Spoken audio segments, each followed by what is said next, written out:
El infundíbulo. El infundíbulo. ¿Dónde está? En el piso del diencéfalo. ¿Y cuál es el origen blasodérmico? Neuroectodérmico. Neuroectodérmico. ¿Ya? Ese es el origen. Recuerden que la hipófisis está bajo el control del hipotálamo. La hipófisis no es nada sin el hipotálamo. Muy bien. Un poco para poder entender, esto es muy importante porque vamos a volverlo a ver, pero ya ustedes tienen que ir con el conocimiento. Miren, esto acá es la lengua, el espacio blanco, el techo, o sea, la boca primitiva. Miren cómo en el techo o en la pared de la boca, se podría decir que es ectodérmico, se produce como un divertículo o una evaginación que va subiendo hacia la parte que dice el encéfalo, de la parte anterior del cuerpo. Ese es el embrión, ya está incurvado, ¿no? Y miren cómo esto que está acá es el encéfalo, parte del encéfalo, el diencéfalo, y se forma otra pelotita acá. Esto será el infundíbulo y esto es la bolsa de Rathi. Infundíbulo, bolsa de Rathi. Avanzan los días, aproximadamente a la sexta semana, miren cómo la bolsa de Rathi se junta con el infundíbulo. Vean acá, al final del segundo mes, esta es la boca, la pared de la boca, la bolsa de Rathi que estaba conectado, comienza a desintegrarse la unión que conectaba la bolsa de Rathi con la pared de la boca.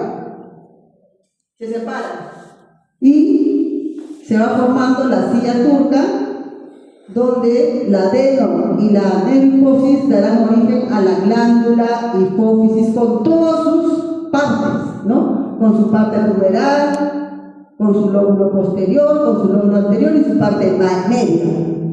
Ya esto está en la base del cráneo. Ya se desconectó de la boca, miren, de la pared. Esta es la boca, esta es la pared de la boca, ya se desconectó. Se fue hacia la base y se forma así la glándula hipófisis.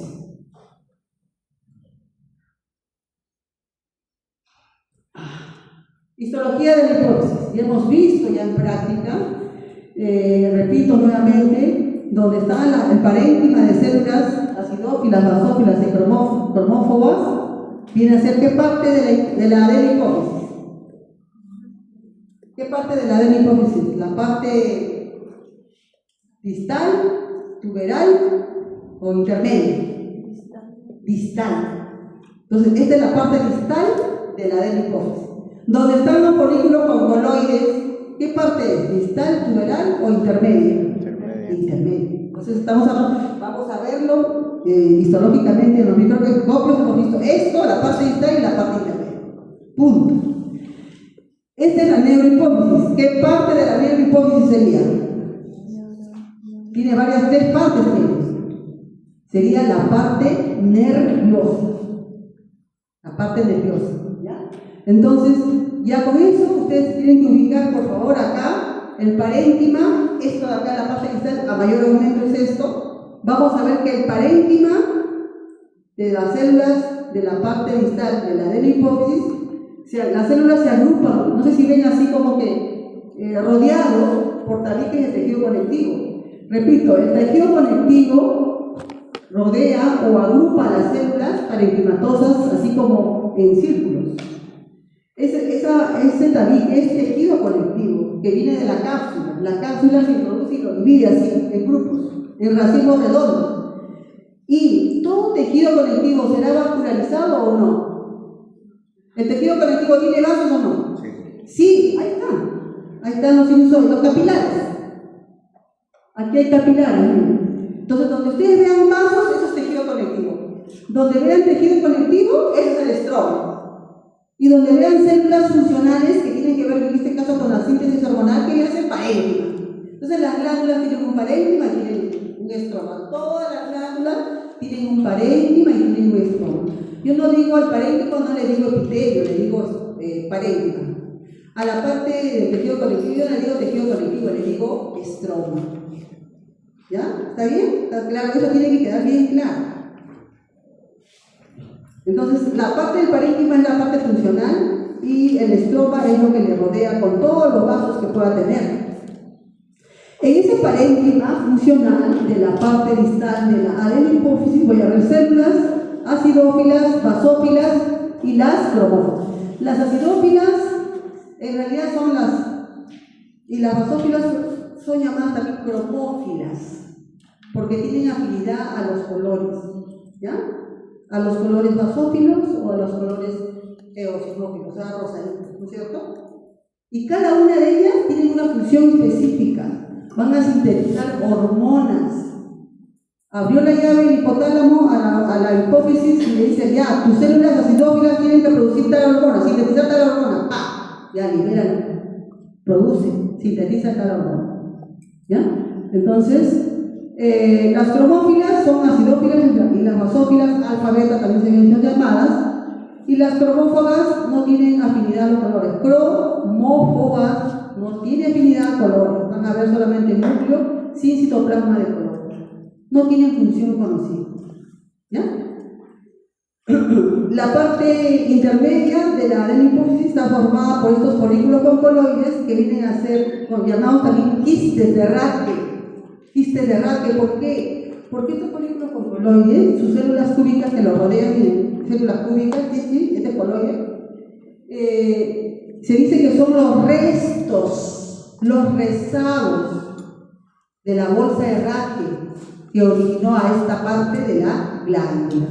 ¿Está bien? Los rezagos de la bolsa de Rathke que originó a la glándula, o sea, a la adenopófisis, quedan restitos y forman esos quistes de Rathke que están acá como una especie de folículos con característica de la parte intermedia. ¿Está bien? Y la parte más clara, ya por favor, ya vamos adelantando, esta de acá, es la parte de la neurohipófisis, su parte nerviosa o nervosa, ¿ya? Donde vamos a ver estas células que vienen a ser las glías, neuroglías, o llamamos también pitricitos. Vamos a ver las fibras nerviosas y por ahí los cuerpos de Fermi.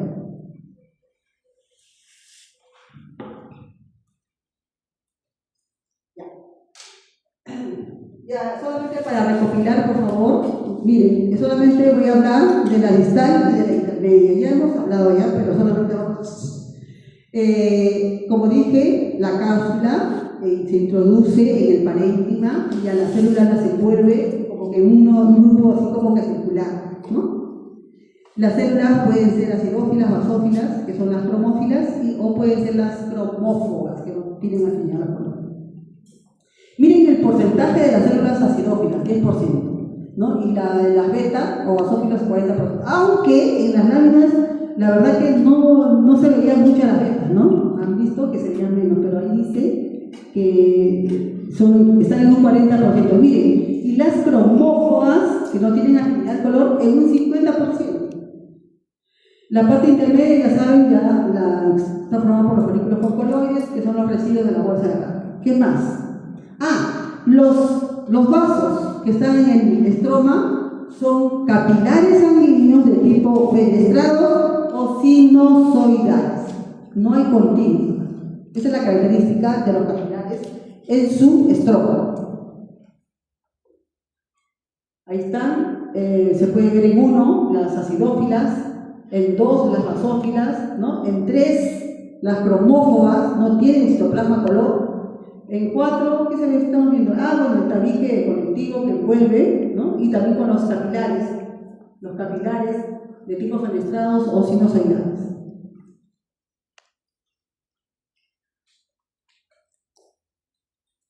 En la parte nerviosa o pars nerviosa, no veo qué raro, no lo puse. No veo el cuerpo de Fermi. Bueno, acá puede. No le he puesto. Se me pasó. Tenía que cambiarla. Bueno, vamos a ver de la neurohipófisis la parte nerviosa. La parte nerviosa o parte nervosa solamente, ¿ya? Vamos a ver el pitricito, los cuerpos de Fermi. Recuerden que la parte nerviosa de la neurohipófisis no sintetiza hormonas. ¿Ya? Miren lo que va a hacer. La parte nervosa o de la neurohipófisis lo que va a hacer es almacenar 2 hormonas que han sido liberadas por el hipotálamo. ¿Ya? Acuérdense que toda la hipófisis está conectada con el hipotálamo. Entonces el hipotálamo produce dos hormonas, la vasopresina y la oxitocina, y por esa conexión, por ese tallito, por el tallo, llega a la neurohipófisis. Y la neurohipófisis lo que va a hacer es almacenarlo. Y solamente lo liberará cuando el cuerpo lo requiera. Por ejemplo, ¿no? La oxitocina es una hormona que tiene que ver con las contracciones uterinas. Entonces, en el momento del parto, digamos, la mujer embarazada, en el momento que tiene que darse, se va a liberar esa hormona por la neurohipófisis. Igual la vasopresina. Son hormonas que van a estar ahí almacenadas y liberadas cuando el cuerpo lo requiere.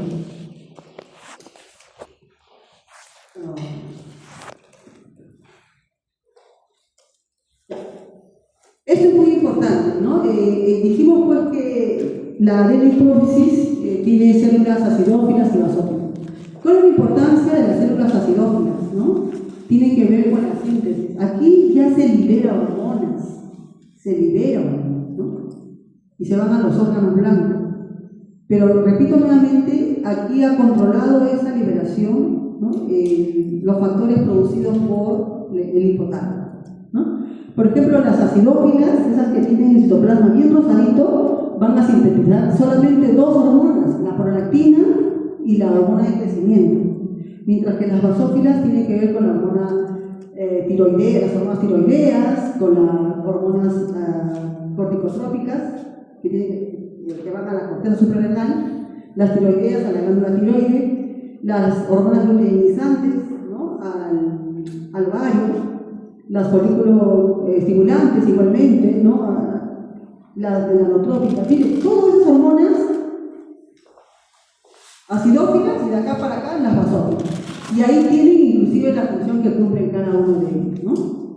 Como dije, la hormona adenocorticotrópica se va a la parte que corresponde a la corteza de la glándula suprarrenal. Y ahí va a haber la producción de glucocorticoides, aldosterona, etcétera. Igualmente la gluteinizante, ya saben a dónde va, ¿no? Tiene que ver con la ovulación, con el desarrollo del folículo maduro, y en el hombre también con la testosterona. Entonces, esto es un resumen de las hormonas sintetizadas por las células parenquimatosas de la adenohipófisis, porque la neurohipófisis no produce, solamente almacena. ¿Hasta acá hay una pregunta? No sé si me estoy dejando entender. ¿Estoy corriendo? Bueno, ¿estoy corriendo? ¿No? Glándula tiroides. También es otra glándula endocrina, la glándula tiroides, ¿no? Se ubica, como pueden ver, por delante de los anillos traqueales. Es una glándula que en su formación vamos a ver que hay un reparo anatómico que debemos tener en cuenta, que es el agujero ciego. El agujero ciego, recuerden que le mencioné al inicio, pero vamos a volver a ver, ¿no? Bueno, embriología de la glándula tiroides. Miren, esta es la lengua, ¿no? Tenemos acá el cuerpo de la lengua, y lo que está acá atrásito, antes del epiglotis, viene a ser la raíz de la lengua, que la lengua tiene dos partes, anterior y posterior. Y entre ellas hay un agujero, embrionariamente ese agujero se llama agujero ciego.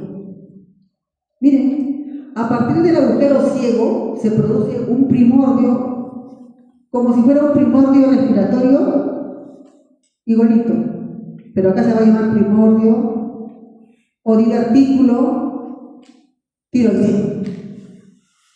El divertículo tiroideo se origina a partir del agujero ciego. Y miren cómo ese divertículo va a ir bajando, y en el proceso que va bajando va formando una especie de túnel o camino por el cual se conecta a este agujero ciego que está en la lengua, ¿no es cierto? En la lengua, ¿no? Entre la parte anterior y la parte posterior de la lengua. Imagínense, ese tubito, ese conducto se va a llamar tiro de tiroides, gloso de lengua. Miren, la glándula tiroides tiene una conexión con la lengua embrionariamente. ¿Se pueden imaginar? Ese conducto se llama tirogloso. ¿Y cómo es el desarrollo tan perfecto que ese conducto tiene que desaparecer?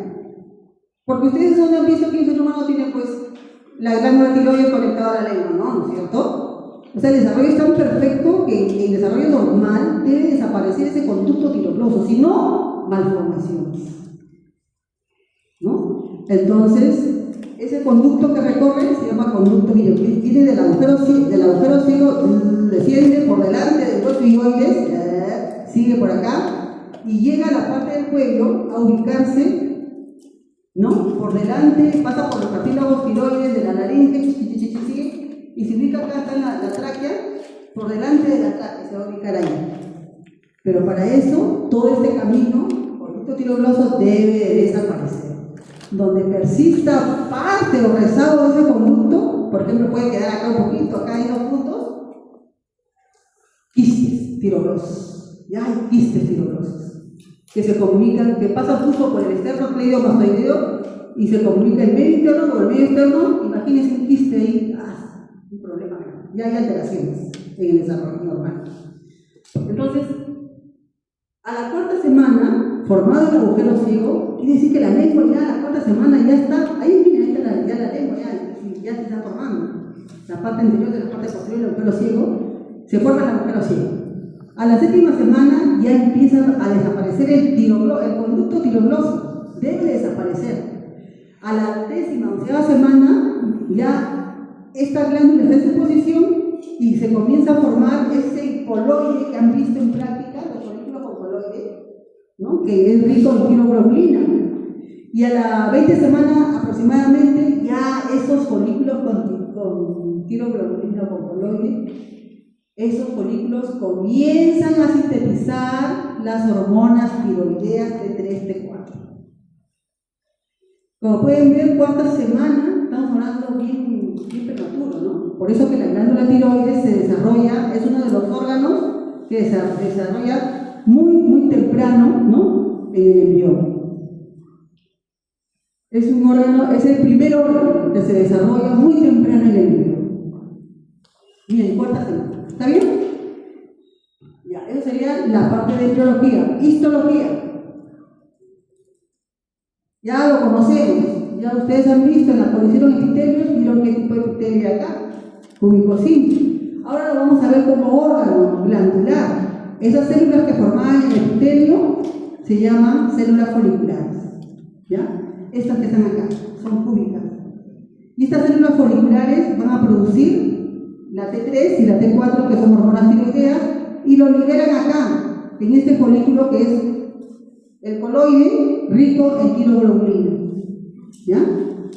Ahora, detrás de estas células que se llaman foliculares, van a haber otras células más pálidas, no sé si se dan cuenta, estas, en el intersticio, o sea, en el tejido conectivo. Esas células se llaman parafoliculares. Las células C o parafoliculares. Las células C o parafoliculares tienen que ver con la síntesis de otra hormona. ¿De qué hormona? La calcitonina. Así es. Hablar del origen entonces de la glándula tiroides, al derivar viene del agujero ciego y todo eso, la parte epitelial, o sea, toda la parte de las células foliculares, también es el endodermo. ¿Ya? Pero si queremos hablar, claro, del endodermo, agujero ciego, ¿no es cierto? Si queremos hablar de las parafoliculares, célula C, si queremos hablar de su origen, ellas provienen, adivinen de dónde, también de la bolsa, de una bolsa paríngea, ¿ya? De la bolsa paríngea. Y, no sé si lo puse, bueno, entonces, vamos a hablar, es un órgano que tiene cápsula de tejido conectivo fibroso, tiene folículos con tiroides, que es esto, el coloide tiene tiroglobulina, las células son foliculares están alrededor y las parafoliculares están atrás. No olviden que todas ellas tienen que ver con la síntesis de hormonas, ¿no? En este caso, esta de acá, hormonas tiroideas. Aquí lo tengo. Entonces, las células foliculares, que son las principales, derivan del endodermo, específicamente, endodermo, agujero ciego, todo eso es endodermo, porque es interno. Ya saben que tiene que ver con la T3 y T4, y esa es la función, ¿no? Aumenta el metabolismo, estas hormonas aumentan, no producen, aumentan, regulan en este caso el metabolismo celular, la actividad enzimática, el crecimiento, o sea, la maduración de los cartílagos intersticiales, y también tiene que ver con la disminución del colesterol en la sangre. Esa es la función. En cambio, las células C o parafoliculares, ahí están, viene de acá, de la cuarta bolsa faríngea, y la estructura que le va a dar origen se llama cuerpo último branquial.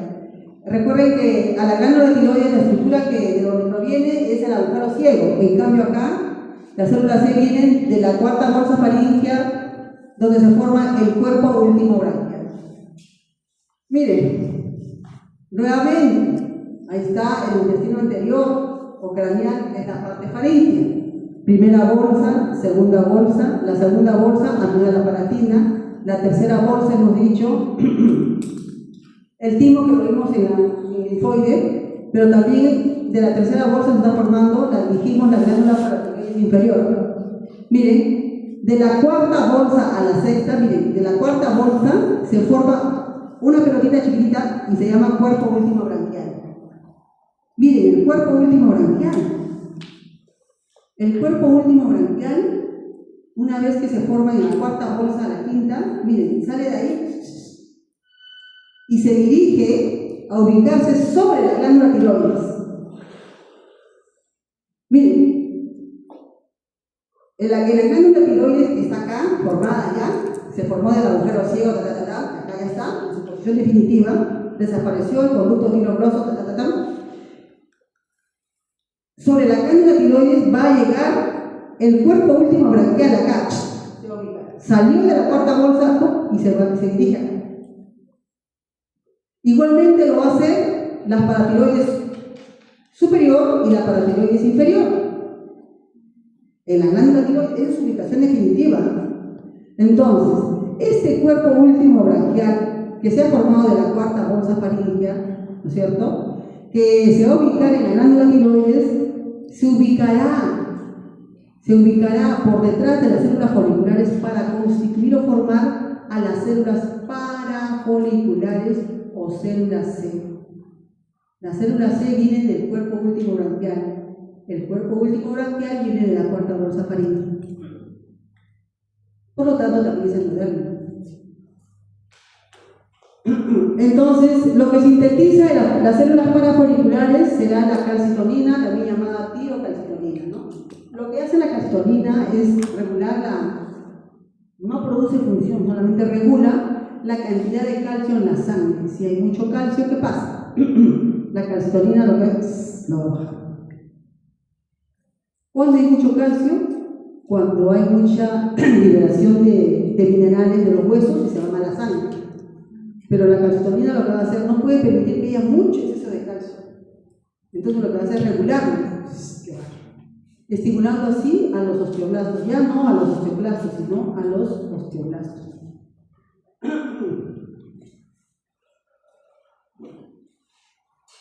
Paratiroides es otra glándula endocrina que ya les dije se ubica también en la glándula tiroides. El cuerpo último branquial y la glándula paratiroides se ubican en la tiroides. Mientras que el cuerpo último branquial tiene que ver con las células C, están junto con los folículos tiroideos. ¿Está bien? En la parte, digamos, más anterior. Pero las glándulas paratiroides hay dos superiores y dos inferiores se ubican detrás de la glándula tiroides. Entonces, mira, por ejemplo acá, dos superiores, dos inferiores. Bueno, vamos a ver, este está un poquito de la para podernos ubicar. Ahora, ya ustedes ya deben reconocer que el origen de la glándula paratiroides son cuatro en realidad, dos acá y dos acá. Este es un lado nada más. Vean cómo de la tercera bolsa faríngea sale la glándula paratiroides inferior y se va a ubicar en la glándula tiroides acá. Ven las rayitas entrecortadas, quiere decir que van a estar detrás. La glándula paratiroides superior se forma de la cuarta bolsa. Sale y se ubica acá arribita, pero por detrás de la glándula tiroides. ¿Ya? Esa es la ubicación de la glándula paratiroides. Ahí lo tienen, la paratiroides inferior, a partir de la tercera bolsa faríngea. Y está asociada al esbozo del timo porque, miren, estaba conectado, tiene que separarse. Y la paratiroides superior deriva de la cuarta bolsa faríngea, ¿no? También tiene que ver con el control del calcio de la glándula paratiroides. ¿Qué es lo que hace la glándula paratiroides? Lo que hace, cuando hay una menor cantidad de calcio en la sangre, ¿qué es lo que hace? Se produce su hormona que tiene que ver con el aumento de ese calcio. Aquí va a estimular a los osteoclastos, porque va a reabsorberse del hueso el calcio para llevarlo a la sangre. Y así va a aumentar el nivel de sangre, de calcio en la sangre. Obviamente todo tiene que ser regulado. Tiene que haber una regulación armónica. No puede haber exceso tampoco. Ni en exceso ni en deficiencia, ¿no? Ahí está, miren, tenemos acá la glándula tiroides, la glándula paratiroides. Las células foliculares, por detrás las parafoliculares. Y estas son las células de la glándula paratiroides. Histológicamente, la glándula paratiroides presenta dos tipos de células. Tenemos las células, a ver si lo tengo acá, las principales y las oxígenas. Las principales son pequeñitas, ya lo hemos visto en práctica, abundantes, regadas, así como que en racimos, así, dispuestas así de manera cordones, como grupos, ¿no? Y tiene que ver con la función principal de esta glándula, que es la síntesis de la paratormona o paratiroidea. Las oxífilas son más grandecitas, son acidófilas, lo hemos visto, bien rosaditas, y están en poca cantidad. No tienen una función conocida. Punto. Ahora, ¿cuál es la importancia de la paratormona? Ahí tienen, ¿no? Es hipercalcimiante. ¿Qué quiere decir hipercalcimiante? Que aumenta el nivel del calcio en la sangre. Cuando está en menor cantidad, lo que hace, esta hormona es liberada para aumentar el calcio en la sangre. Por lo tanto, ¿qué células está estimulando acá? Osteoclastos, porque el osteoclasto resuelve el hueso. Ajá. Y ese calcio liberado lo lleva a la sangre. Pero al mismo tiempo, esta hormona es hipofosfatérmica. Quiere decir que los fosfatos del hueso, ¿no? De la parte mineral, la va a disminuir de la sangre. A través del riñón va a ser eliminado con la orina. Además, también tiene que ver con la estimulación de la vitamina, de la activación de la vitamina D en el intestino delgado. Ahí tienen las células principales, abundantes, ¿no? Vamos a ver también presencia del tejido graso, y esto que están en A vienen a ser las células oxígenas, ¿no? Igualmente acá, claramente se ve, las oxígenas son grandes, voluminosas, y todo lo que está alrededor, ¿no? Mira, todo lo que es células es parénquima, y todo lo que es tejido conectivo que lo rodea con vasos, eso es estrógeno, ¿ya? Páncreas.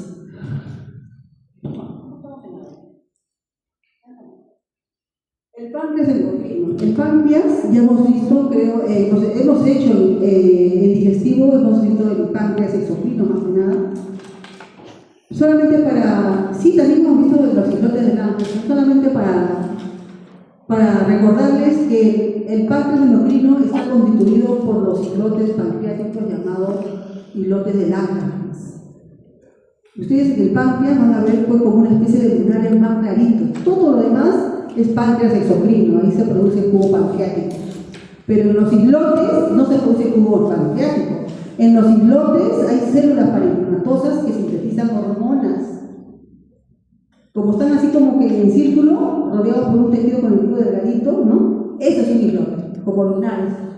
Entonces, el islote tiene que ver con células alfa también, beta y delta, principalmente, entre otras, ¿no? Y ahí tienen las células, las hormonas que van a secretar, ¿no? Miren, esto, a diferencia de todos los órganos endocrinos, las hormonas son liberadas a la vena porta. Esa es una diferencia con respecto a los demás glándulas endocrinas, que su secreción hormonal lo llevan pues a la sangre, ¿no? En cambio acá la vena porta.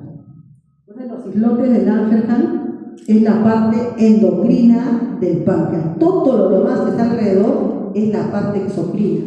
Ahí están los acinos pancreáticos que producen el jugo pancreático. Esa es la función exocrina. No sé si ahora ahí está. Todo esto acá es la función exocrina. Esto es un acino pancreático. Estas producen jugo pancreático. Pero estas que están acá, como lunares, delimitados por un tejido conectivo muy fino, con vasos, ¿no? Vienen a ser los islotes pancreáticos o islotes de nácar. Ahí están las células alfa, beta, ¿no? Gamma, que sintetizan glucagón, insulina, entre otras. Y tenemos también, acá parte de las funciones del glucagón y la insulina para que ustedes puedan también revisarlo. Es un resumen de las funciones de cada una de ellas. Por último tenemos a la glándula suprarrenal. La suprarrenal, explicar su desarrollo es bastante, un poquito complejo. Solamente quiero decirles que se encuentra ubicado en el espacio retroperitoneo. También es un órgano encapsulado y tiene que ver con hormonas esteroideas y catecolaminas. Ahí está. Tiene una corteza y tiene una parte medular. La corteza a su vez se subdivide en regiones o zonas, ¿no? Como son la zona glomerular, fascicular, reticular, ¿no? Y la parte medular, que miren, en cuanto a la parte embrionaria, embrionariamente, si a ustedes les preguntan ¿de dónde se origina la corteza? Por favor, mesodermo, así de frente. ¿De dónde se origina la médula suprarrenal? Tienen que responder ectodermo. ¿Qué estructura, de dónde viene ese ectodermo? De las células de la cresta neural. ¿Ya? La parte medular. Inicialmente, en etapa fetal, la corteza es una estructura mesotelial grande que luego va a evolucionar, va a disminuir para formar definitivamente la corteza adulta. Pero se forma pues del mesotelio, o sea, del tejido que los mesotelios derivan del mesotelio. Y la parte de la médula, pues de la cresta neural, ¿no? Ectodermo. Ahora, esta es la parte histológica, con todas sus capas, y acá la vamos a ver.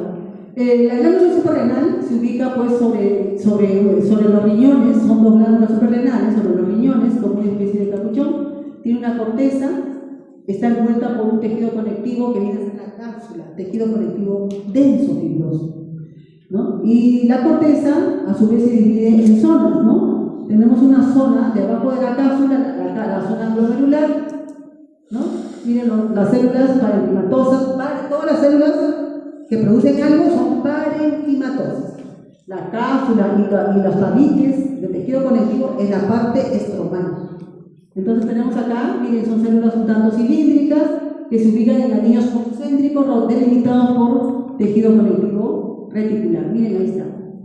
Y estas células tienen que ver con la síntesis, por ejemplo, de aldosterona, ¿no? Y así, la capa más grande, la zona más grande es la fascicular. Cada célula ya no es tan cilíndrica, es un tanto cúbica, conocida también como espongiocito.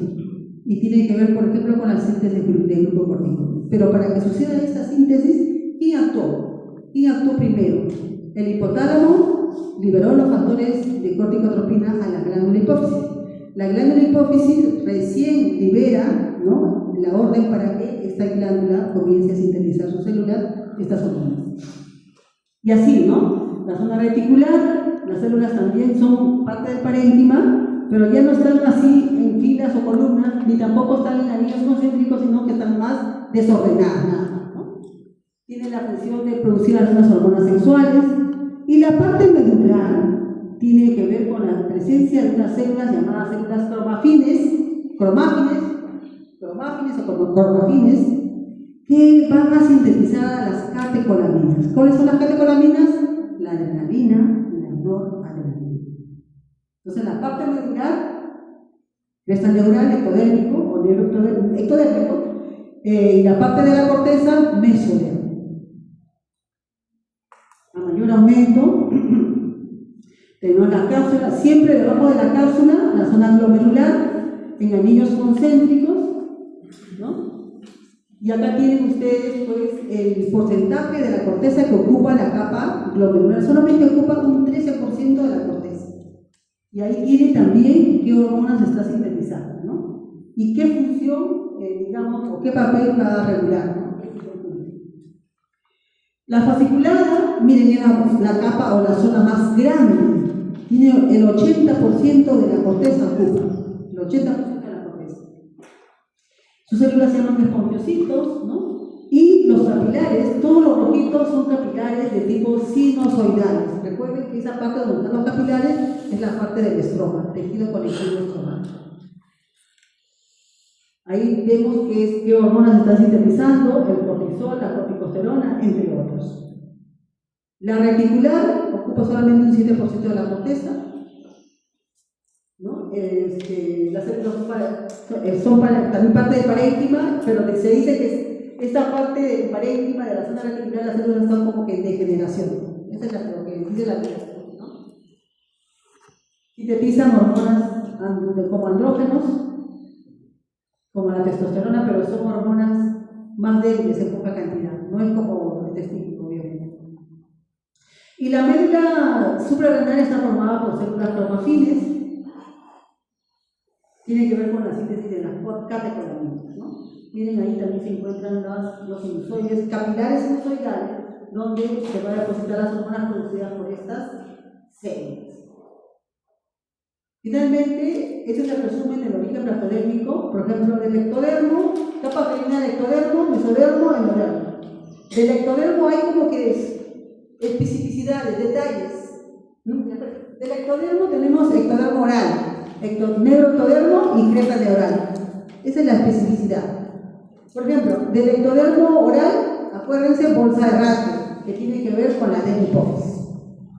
Del neuroectodermo, infundíbulo, que tiene que ver con la neurohipófisis. Cresta neural, médula suprarrenal. Del mesodermo, acuérdense del mesotelio, corteza suprarrenal, porque del mesotelio se forma la corteza de la suprarrenal. Del mesodermo mesénquima, las gónadas, ¿no? Ovarios, testículos. Del endodermo, ¿se acuerdan del piso de la faringe o suelo de la faringe? El agujero ciego, glándula tiroides. Bolsas faringeas, las glándulas paratiroides, las 4 superiores, las 2 superiores y las 2 inferiores. Del endodermo, tubo digestivo, de las yemas endodérmicas, el páncreas endocrino, o sea, los islotes del ángel.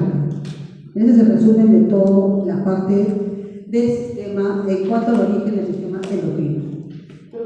Ahora sí.